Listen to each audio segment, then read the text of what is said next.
Okay, what if I told you that every book, every song, every single movie ever made could fit into a single drop of liquid? I know, it sounds like something straight out of a sci-fi movie, right? But this isn't fiction. We're talking about a very real technology that's happening right now, storing our entire digital world inside the molecule of life itself, DNA. Yeah, it's a pretty wild thought, isn't it? Think about that for a second. The entire history of film, from the very first silent movies all the way to the latest blockbusters, literally held in the palm of your hand. And this isn't just some fun thought experiment anymore. This is the future that scientists are building as we speak. All right, so let's get into it. This is where science fiction officially becomes science fact. That crazy idea of using DNA for data storage, it's not just an idea anymore. It's really happening, with major breakthroughs coming out of labs right now. And I mean, this is not just a theory. Scientists are actually doing it. They're taking digital files, the basic zeros and ones that make up our entire modern world, and they're translating them into strands of synthetic DNA. So the blueprint for life is now being turned into the ultimate hard drive. And get this, the progress has been incredibly fast. It all kicked off in 2012 when they stored a book. Just a year after that, they encoded an entire operating system.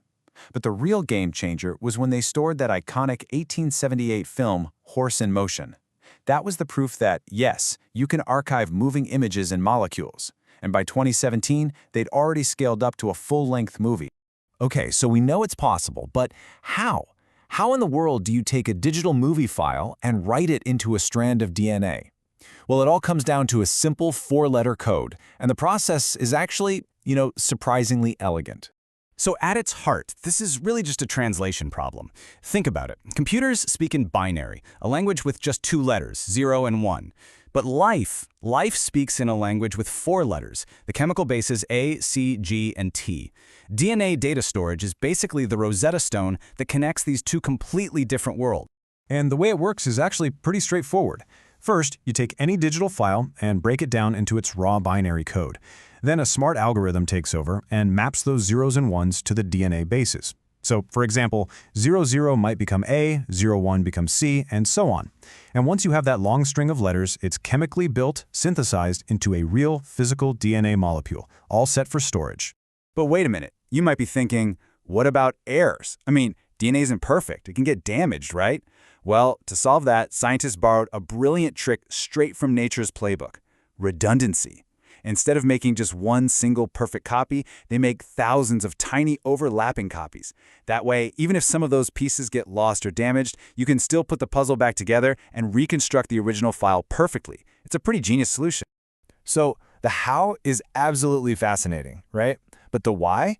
The why is where this whole thing goes from a cool science project to something truly revolutionary. I mean, why bother with all this when we have hard drives and cloud storage? The answer, well, they could change everything we think we know about data.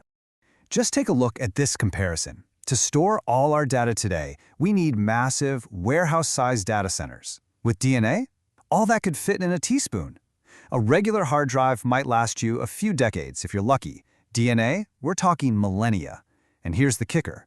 Those data centers need a constant, huge supply of power just to keep the data from disappearing. DNA storage, once it's written, needs 0 power. None. 200 petabytes. Just let that number sink in for a moment.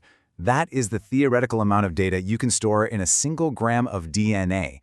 To give you some idea of what that means, that's enough space to store the entire catalog of Netflix, all of YouTube, and pretty much every other streaming service combined in something that weighs less than a paperclip. It's just staggering. And when we talk about DNA lasting for thousands of years, we're not just guessing. We have cold, hard proof. Scientists today can pull DNA out of the fossilized bones of woolly mammoths and Neanderthals that are tens of thousands of years old, and they can still read it. Our modern hard drives can't even dream of that kind of stability. So with this kind of mind-blowing potential, what's next? You have to realize this is way bigger than just storing movies. We're talking about creating a permanent archive for all of human knowledge. But let's not get too ahead of ourselves. We're not quite there yet. There are still some pretty big challenges to overcome.